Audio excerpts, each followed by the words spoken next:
আসসালামু আলাইকুম। আজকে দেশি মুরগি রান্না করব। দেশি মুরগির কালারটা আলাদা, লাল লাল। এখন পেঁয়াজ দিয়ে দেব।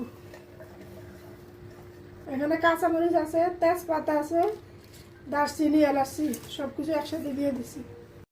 এখানে আমি 3 চামচ আদা বাটা দিয়ে দিছি, 3 চামচ রসুন বাটা দিব, 2 চামচ হলুদ গুঁড়া দিছি। এখন 2 চামচ শুকনো মরিচের গুঁড়া দিব, স্বাদ অনুযায়ী লবণ দিয়ে দিব, তেল দিয়ে দিব পরিমাণ মতন,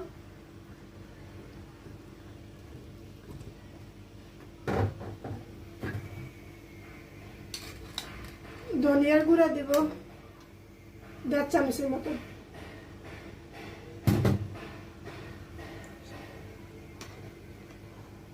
জিরার গুঁড়া দিব 1.5 চামচ।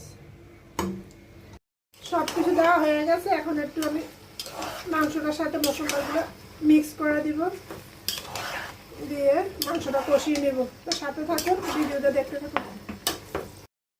এই যে দেশি মুরগিটা আমার কষানো হয়ে গেছে।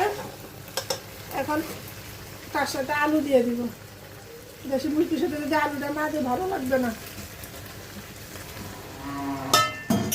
আলুটা দিয়ে আর 1 মিনিট কষাবো, তখন তো না ঝোল দিয়ে দেবো।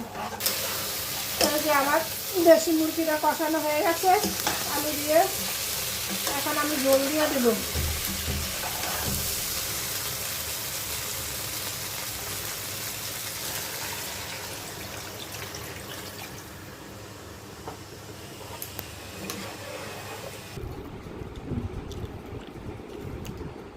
সিদ্ধ হয়েছে না?